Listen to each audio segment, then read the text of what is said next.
Hello, humans, and welcome to another episode of Gen X Gamer. Look at that hat. Oh, yeah. Xbox, baby. I'm excited, let me tell you. But first, before I begin, let me tell you that I am a Microsoft investor. So don't take anything that I say as investment or purchasing advice because I benefit when you guys spend money on Microsoft products. It's already a $1 trillion company.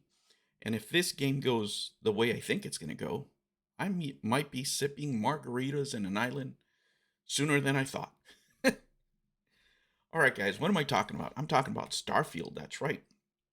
Starfield has been announced for a while now, but there's new things coming out about the game here prior to the presentation, the Xbox presentation that's coming up.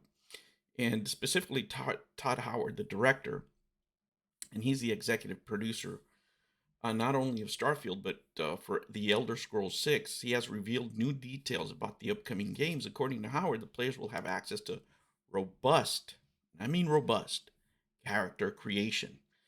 Begin at the beginning of the game, specifically, right? Where you get to choose your pronouns. Pronouns. I love it when you call me Big Papa. That's the one I'm going with. At the beginning of the game, where they can choose, traits, backgrounds. These traits will have both good and bad perks, right? So there'll be, you know, different kinds of backgrounds too. You can choose. You can be a chef. You can be a diplomat. You can be a bounty hunter.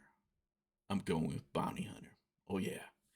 The game will also have a very deep skill system, according to him. Now, guys, I'm really hopeful for this game because I think they've learned a lot since Fallout 76, and they'll try to avoid those messes that they had back then.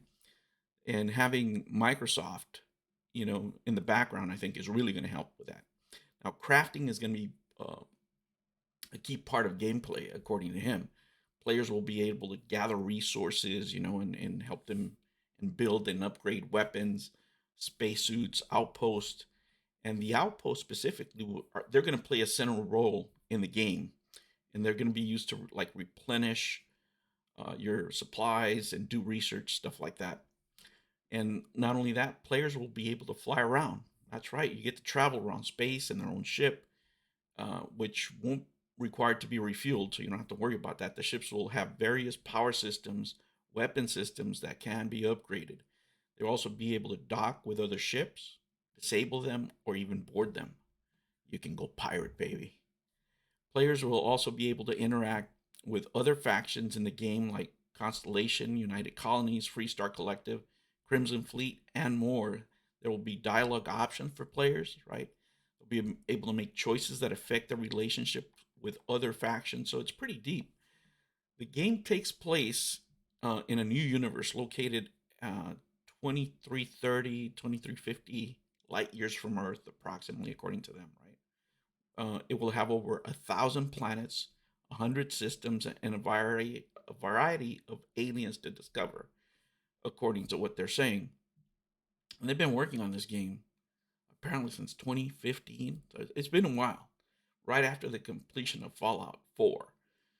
So Howard said this time was ripe for a new space adventure. Now, a lot of people are calling this game, the next step, right, for Microsoft, the Skyrim in space, if you will. So a lot of people are excited, as well they should be. Microsoft needs this. For the past few years, they haven't had any exclusive content, and that really hurt hurt them. Especially in the Xbox One era, it really did hurt them. And they've had a lack of exclusives, and I think with this game, they're going to start stepping their game up. There's other releases that are coming up earlier. I don't know what they're going to do, what they're going to announce um, now here in 2023. Starfield is not supposed to come out till the second part of the year, middle of the year, around there. We don't know. I mean, I'd rather they delay it and have a good game than, try to rush it out just because people want it. I think they have to get this right. I think that they're really under pressure. You don't want another Halo. You don't want another Fallout 76. You don't want any of that. You really want to get it right this time.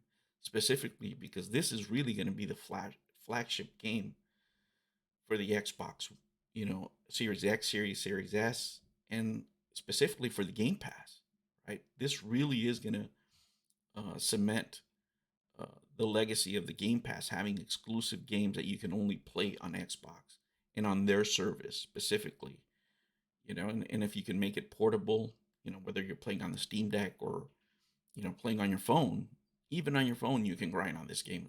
I think that is going to be one area where they're going to underrate this game. I think a lot of people are going to be playing this mobile, especially on games like this where you have to get a lot of resources, where you have to, really put in time.